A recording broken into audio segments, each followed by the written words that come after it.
We are continuing with our question paper from Free State, June 2025. In this particular video, we're going to be dealing with analytical geometry, and this is going to be part 1 of the analytical geometry. So you must also look out for part 2. Now, I've got some few tips. When you are given such a scenario, some of the questions that you have to answer here, you are given hints in this particular scenario.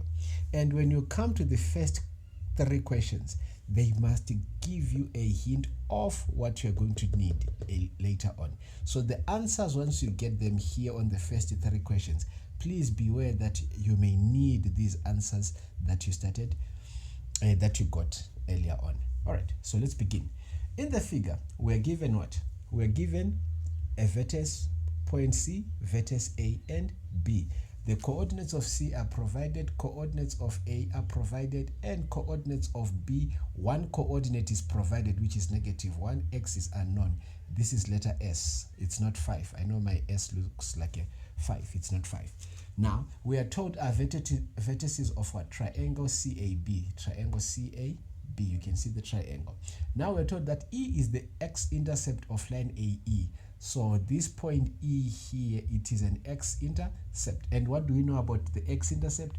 We know that whatever E is at point E, we do not know the x yet, but we know that the y is equals to 0. All right. With equation y is equals to -3x plus 7, meaning to say that line AE, its equation is y is equals to -3x plus 7, of which it makes sense, because if you check, this line AE is a decreasing line. That's why we've got a negative what? Gradient here. Remember, when it's a decreasing function, your gradient is less than 0. But if you look at this line AB, right, it's increasing. So its gradient has to be more than 0. Okay, let's continue. Now, let's see. The first question says, determine the length of AC. So they want to know how long line AC is, and we're going to be using the distance formula. So let's use the other part of the board to calculate. So if we come here, now this is our formula. AC is equals to xc minus xa squared plus yc minus ya squared. Our x-coordinated point C is -4, minus, which comes with the formula, our x-coordinated point A is what? 1. We close the bracket, we say squared, plus. And then we now go to y. Our y-coordinated point C is 7, minus, which comes with the formula, our y-coordinated point A is 4. So we've got 7 minus 4 squared. Then we do that. Now AC is equal to -4, -1 gives us -5. So we've got -5 squared. So now we say we've got -5 squared, don't forget the square root, plus 7 minus 4 is equal to 3. So we've got 3 squared here. Now, AC is equal to, if I say -5 squared, and do not forget when you're punching your calculator, the brackets. Do not forget the brackets. When I punch the calculator, it will give me a positive 25. So I've got 25 here, and 3 squared gives me 9. So 25 plus 9 is equals to 34. AC is equals to square root of 34. And just like that, I'm done. I have found my answer. AC is equals to square root of 34. Why am I saying I'm done? Because this is a square root of a non-perfect square. All right. Let's go to the second question. The second question now says, determine the values. We must determine the values of S and T. S is here, T is there. We do not know. If point M, which has got x coordinate -3 and the T is y coordinate, is the midpoint of BC. So this point M here is the midpoint of this line CB or line BC, right? So what do we know about the midpoint? We've got a midpoint formula. What does our midpoint formula say? If we're using BC here, we'll say that midpoint line BC is equal to, now we say open bracket, we are looking for what? S and, so it will be XB plus xc all over 2 and yb plus yc divided by 2. We close the bracket. So that's what we're going to be using. So now here we are already given the midpoint, the x coordinate of the midpoint, that it is negative 3. So I come here and I say I've got negative 3 here is equal to my x at point B, that is s, the unknown. So I write letter s, plus my x at point C, which is negative 4. So I open the bracket, I say negative 4 like that. I divide by 2. Now I need to get rid of this denominator. So I multiply by 2 on both sides. Then these two, they cancel out. Now I say positive times negative, which is a negative, and 2 by 3 is equals to 6, is equals to s, and plus and multiply by negative, it's a what? It's a negative 4. These two are like terms, right? So let me use a different color for the letter s.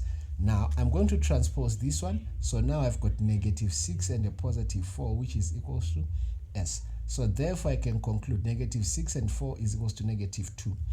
Okay, so therefore my s is equals to negative 2, of which it makes sense. Why am I saying it makes sense? Because check, this is the point of origin, and when you move to the right it's positive, when you move to the left it's negative. So the negative 2, it makes sense because we are in the negative zone. All right, done. Now we need to find letter y, and we do likewise.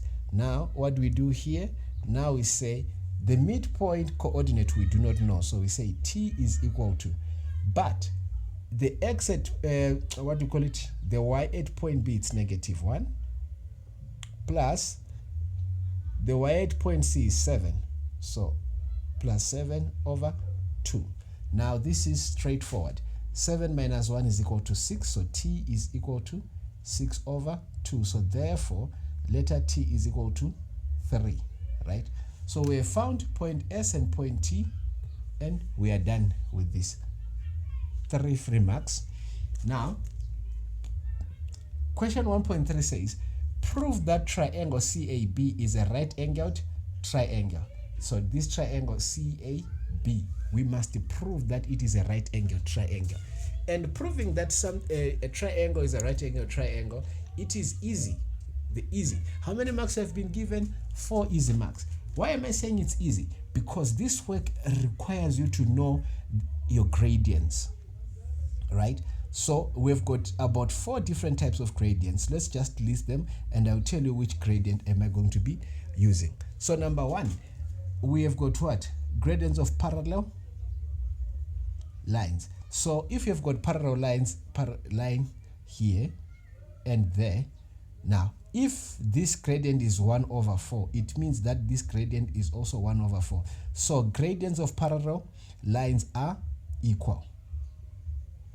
Then we go to the second type of gradient, which are perpendicular lines. Gradient of a perpendicular lines.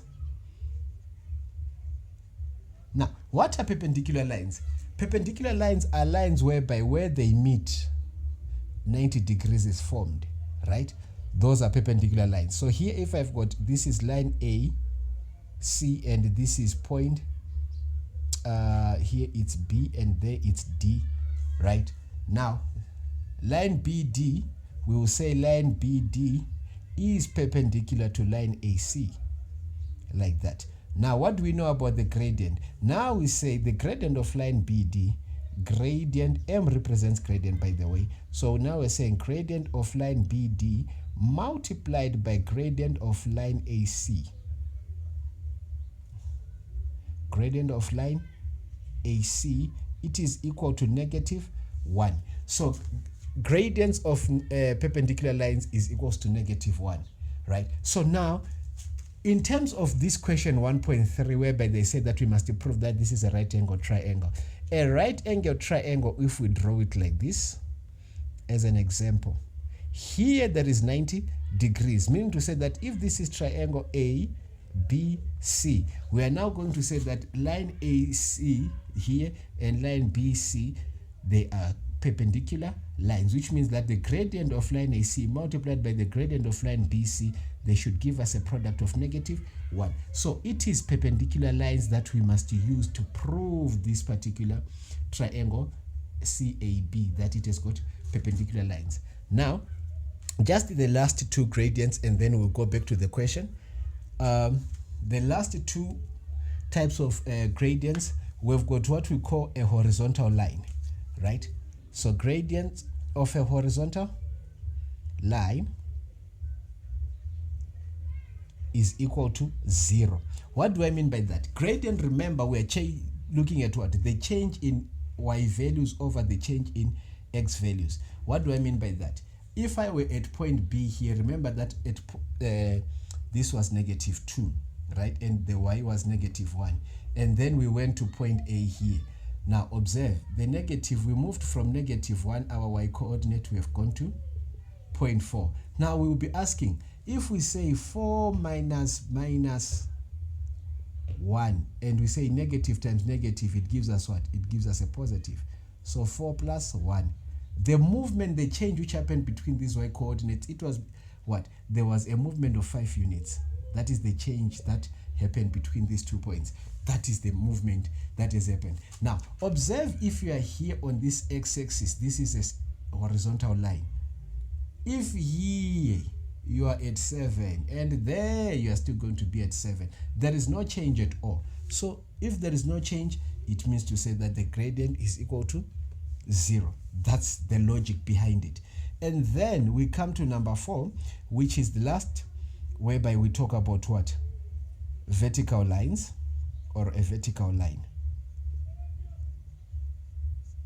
Now, what happens with the vertical line?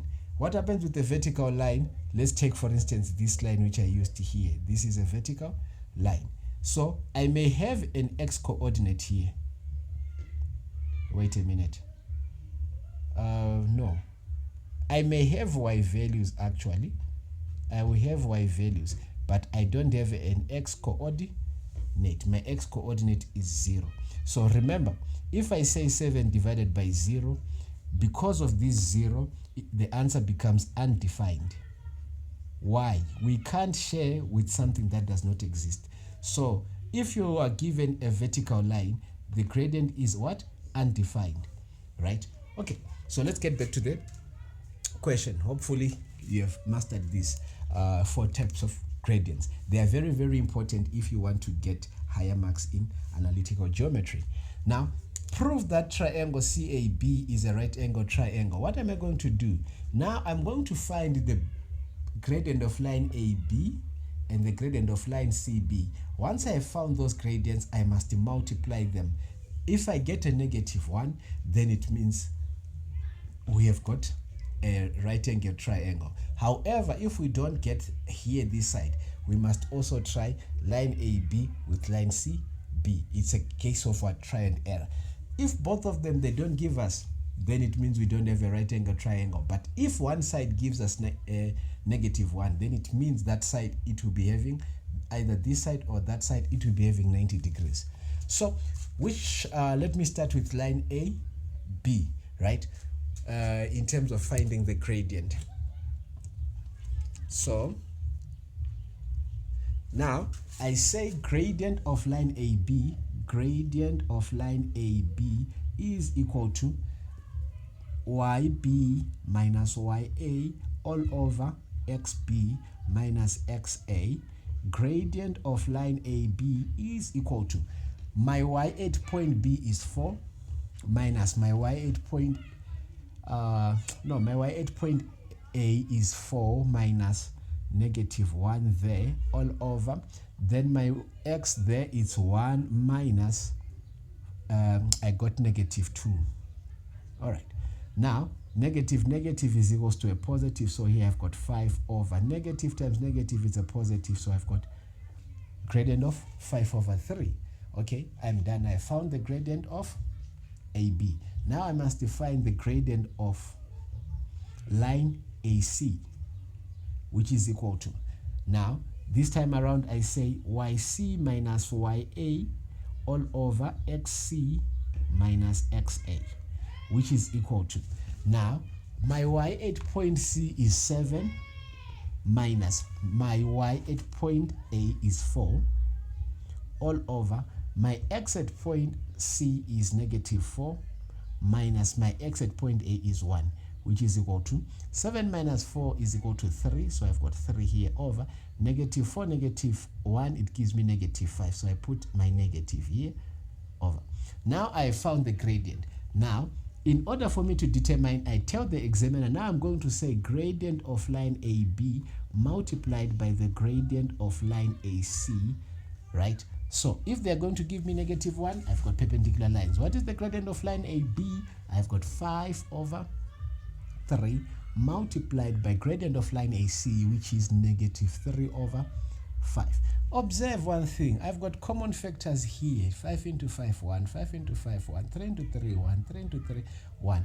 Positive times this negative, it is equals to a negative. 1 times 1, that's 1. 1 times 1, that's 1, which means I got a negative 1. So since I got this negative 1, now I tell the examiner, therefore, triangle CAB is a right angled triangle. And I'm done. All right. Now we move to the next question. What is the next question asking? It now says, determine the equation. So we must determine the equation of a line passing through C and parallel to AB. So there is a line which is passing through this point C, right? It's passing through point C. Now I do not know which direction, but now I'm being told it is parallel to line AB. Where is line AB? It is here. So which means it's not extending that point which is passing through C. Either it's going in that direction or it's going this side, right? Now, observe, I just taught you about the types of gradients, and I said gradients of parallel lines are what? Are equal. What do I need when I want to determine the equation? So let me just go back to that theory, because some of you might not know this, but this is now work from functions. When I want to determine the equation of a straight line, number one, I need a what? I need a gradient.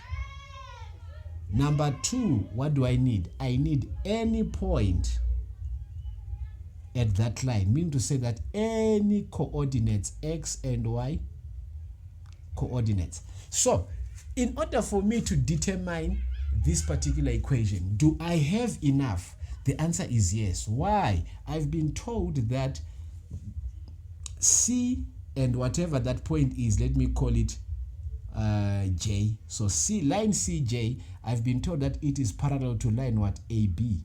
And I know that I've got what? Parallel lines, which means that they are equal. What was the gradient of line AB? Remember what I told you. The questions which you find here, you may need them. So now I come here. The gradient of line AB, I found that it was 5 over 3.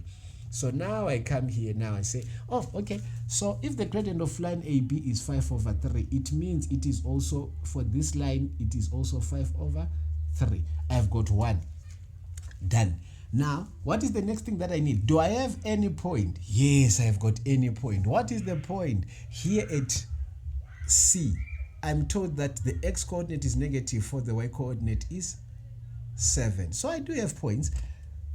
So I do have everything that I need to determine the equation of that particular line. Now, which formula am I going to use? I'm going to use y minus y1 is equals to m, open bracket, x minus x1. Why? It takes me straight to where I want to getting the answer. I don't have to do some stop and go. So now I write y minus, what is my y1? Remember, at point C, I've got -4 and 7. So this y1, I'm taking this 7. So I say 7 is equals to, m represents the gradient. What is the gradient? Gradient is 5 over 3. Open bracket, I say x minus, what is the x1, which is -4. So I've got -4 here, close bracket, close bracket. Now, what am I going to do? I'm going to start this side. So I rewrite y minus 7 is equals to, I rewrite 5 over 3. I open the bracket. Negative times negative, it gives me a positive. So I've got x plus 4, close bracket.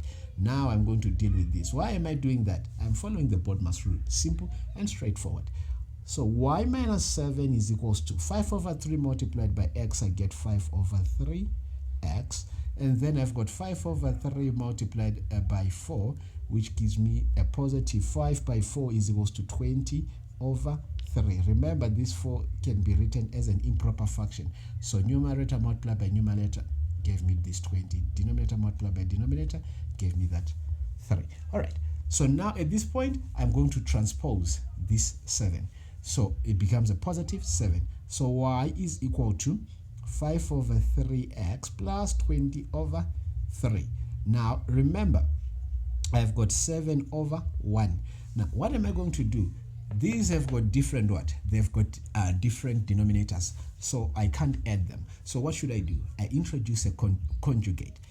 What is the conjugate? I need to make this denominator the same as that other one. So the conjugate is me multiplying by 3 over 3. I'm changing this 7 over 1 to become an improper fraction. So now I say y is equal to 5 over 3x plus 20 over 3. Then I say 7 by 3 is equals to 21 over what? Over 3. Now I can add them because they've got identical denominators. Now 20 plus 21 is 41. So therefore I conclude y is equal to 5 over 3x plus 41 over 3. This is the equation and I'm done. Basics, right? Just have your basics and everything will be fine. Let's go to the next question. The next question, what does it say? It says that you must calculate the size of B angle AE, 6 marks. B angle AE. Where is B angle AE? So we've got point B, we've got angle A, and this is the angle that they want us to get, and we've got point E.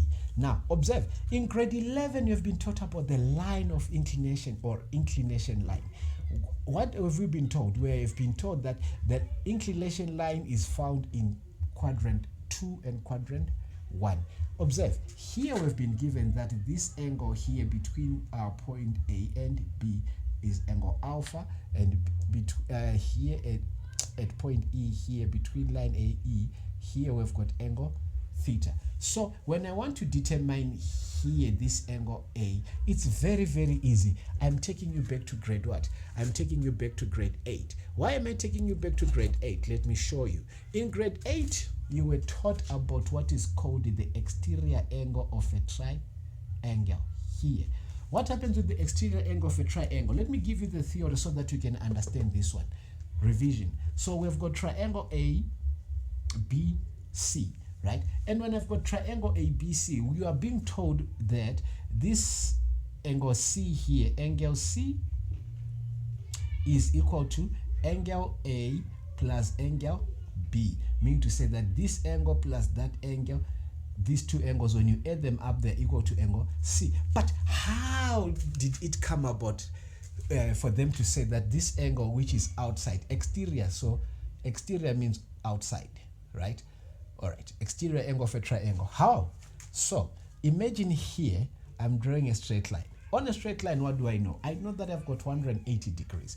And then if I do this, now I've got what we call supplementary angles. When I add these two angles, they give me what? 180 degrees. So let's say that this angle, I'm going to call it 120 degrees. It's an obtuse angle. So we say 120 degrees. Okay, so if I've got 120 degrees and I say on a straight line there's 180, it means this side I've got how many degrees? It means that side I've got 60 degrees. And 60 plus 120, it gives me 180. Now check. I'm going to join these 2 points, this point and that point.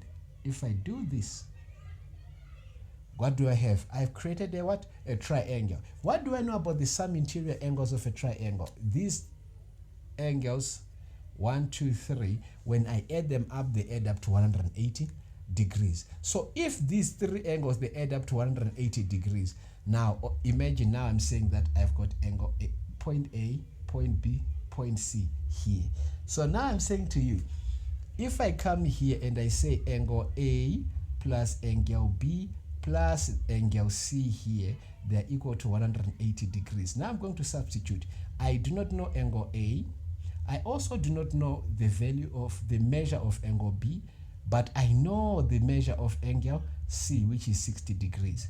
And one thing which I know is that when I add them up, they give me 180 degrees. Now, observe these 60 degrees and 180, they are what? Like terms. So now I'm going to say that angle A plus angle B are equal to what?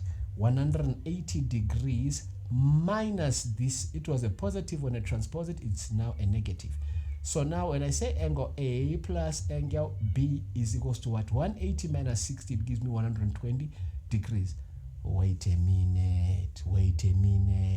Angle A plus angle B is giving me 120 degrees. What did I say I had here outside? I had 120 degrees. So meaning to say that we've confirmed that the exterior angle of a triangle. This is how you write it in the examination. Now, what are we going to do? How are we going to implement this?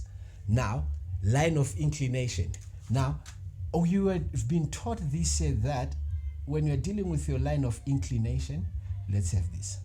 So if I have got this line here, oh goodness gracious me, I have drawn nonsense. Sorry for that. What's happening with me? Oh, sorry. I've never promised anyone that I'm an artist, by the way.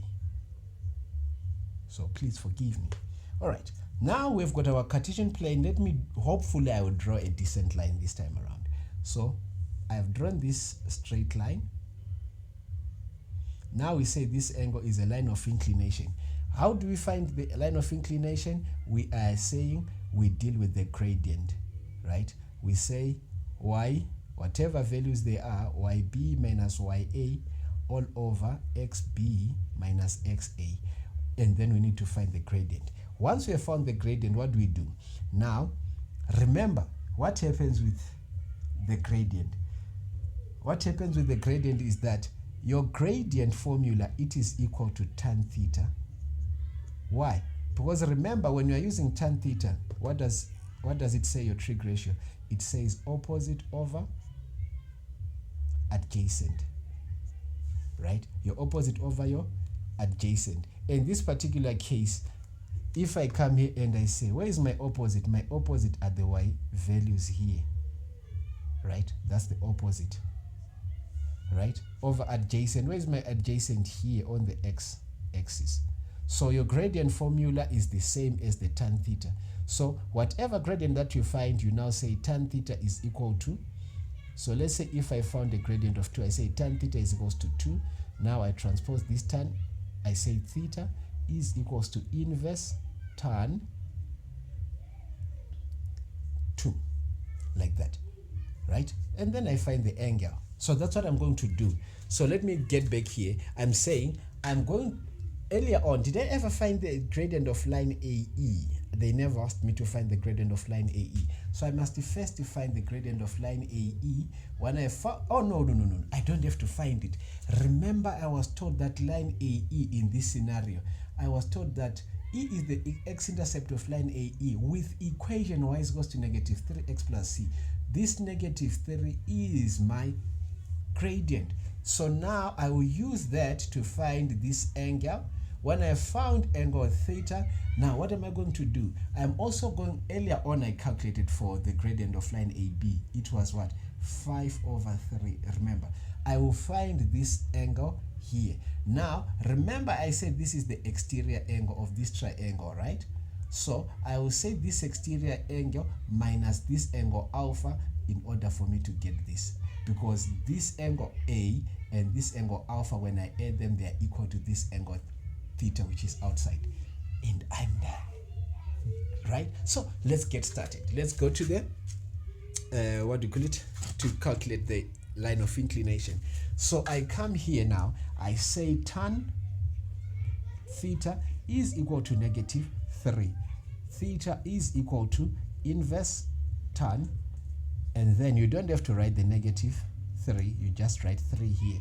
So therefore I can determine my theta is equal to, and then let me also say tan theta, oh no, it's not theta, there it's now alpha.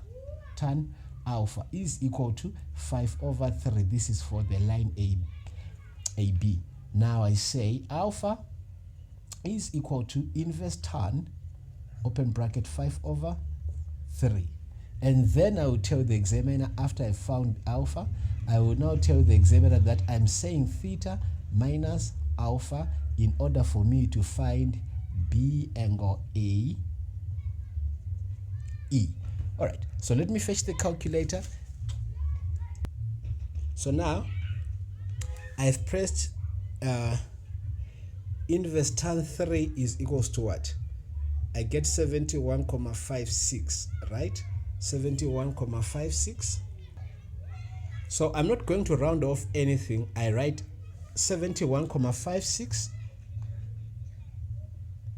Then I say ellipsis degrees. Why am I saying that? I'm saying that my decimal numbers are continual.